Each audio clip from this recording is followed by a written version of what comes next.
اس حدیث سے معلوم ہوتا ہے کہ عائشہ رضی اللہ تعالیٰ عنہ نبی صلی اللہ علیہ وسلم کے نزدیک سب سے زیادہ محبوب تھیں، سب سے زیادہ محبت آپ کو حضرت عائشہ سے تھی. اور ان کے ساتھ جب مردوں میں سے نام پوچھا گیا تو آپ نے سب سے پہلے ابو بکر صدیق رضی اللہ تعالیٰ عنہ کا نام لیا اور اس کے بعد عمر رضی اللہ تعالیٰ عنہ. ان دونوں کے بارے میں اس حدیث سے معلوم ہوتا ہے کہ سارے صحابہ میں سب سے زیادہ محبوب اللہ کے نبی صلی اللہ علیہ وسلم کے نزدیک ابو بکر و عمر رضی اللہ تعالیٰ عنہ تھے. افسوس کی بات ہے کہ شیعہ اپنے مطلب کی حدیثیں بخاری مسلم سے تو بتاتے ہیں لیکن اس حدیث کو ہضم کر جاتے ہیں، اس کو نہیں مانتے. لہٰذا اگر کوئی شیعی حضرت علی کی فضیلت بیان کرے جس کو ہم بھی تسلیم کرتے ہیں، اس کے سامنے یہ بات بھی رکھنا چاہیے کہ اس کا کیا کریں گے. اور یقین مانیں کہ شیعہ جس کو ہم رافضی کہتے ہیں، جو صحابہ سے بغض رکھنے والے، یہ ان تینوں سے بہت نفرت رکھتے ہیں. وہ رافضی نہیں جو ان سے نفرت نہ رکھے. حضرت عائشہ رضی اللہ تعالیٰ عنہ، ابو بکر صدیق رضی اللہ تعالیٰ عنہ اور عمر فاروق رضی اللہ تعالیٰ عنہ، ان تینوں سے سخت نفرت کرتے ہیں شیعہ رافضی. تو اس حدیث میں تینوں کی فضیلت ہے اور یہاں محبت کی بات ہے کہ نبی صلی اللہ علیہ وسلم کی ذاتی محبت ان سے تھی، آپ ان سے محبت کرتے تھے.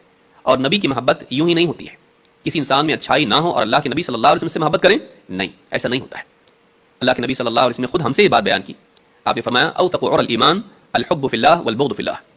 ایمان کی سب سے مضبوط گرہ، نوٹ، گانٹ، سب سے مضبوط گرہ کیا ہے؟ اللہ کے لیے محبت کرنا اور اللہ کے لیے نفرت رکھنا. تو پیارے رسول صلی اللہ علیہ وسلم کی محبت سب سے زیادہ ان تینوں سے ہے، جن میں سر فہرست عورتوں میں یعنی عائشہ رضی اللہ تعالیٰ علی الاطلاق سب کے اوپر صحابہ میں، اور پھر مردوں کے اعتبار سے دیکھا جائے تو پھر ابو بکر صدیق رضی اللہ تعالیٰ عنہ اور حضرت عمر فاروق رضی اللہ تعالیٰ عنہ، ان دونوں کا مقام خاص مقام امت میں ہے. تو اس حدیث سے حضرت عائشہ رضی اللہ تعالیٰ عنہ کی فضیلت معلوم ہوتی ہے کہ سارے لوگوں میں سب سے زیادہ محبوب نبی صلی اللہ علیہ وسلم کو ایک عورت تھیں، وہ آپ کی بیوی تھی. اس میں آپ دیکھیں کہ یہ فضیلت ظاہر کرتی ہے کہ عورت اسلام میں مبغوض اور حقیر نہیں ہے.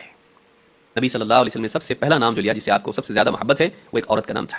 تو اسے معلوم ہوتا ہے کہ جو عورت کے بارے میں منفی پروپیگنڈا اسلام کے بارے میں کیا جاتا ہے، اس کے بالمقابل یہ بات بتاتی ہے کہ نبی صلی اللہ علیہ وسلم کے نزدیک عورت مبغوض نہیں تھی، بلکہ آپ نے سب سے زیادہ محبوب کون کے جواب میں ایک عورت کا نام لیا. امام النووی رحمۃ اللہ علیہ فرماتے ہیں هذا تصریح بعظیم فضائل ابی بکر وعمر وعائشہ رضی اللہ عنہم.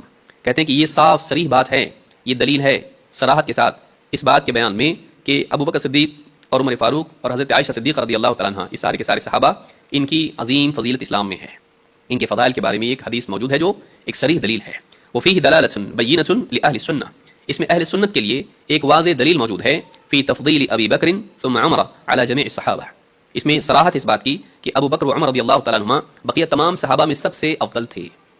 بقیہ تمام صحابہ میں سب سے افضل ابو بکر و عمر رضی اللہ تعالیٰ عنہما ہے. تو یہ امام النووی نے اپنی شرح، جو شرح المنہاج جس کا نام ہے، یہ صحیح مسلم کی شرح ہے، ایکسپلینیشن کامنٹری جس کو آپ کہیں، تو اس میں بات امام النووی نے کہی ہے. تو اس سے بات معلوم ہوتی ہے کہ سارے لوگوں میں سب سے زیادہ محبت آپ کو حضرت عائشہ سے تھی.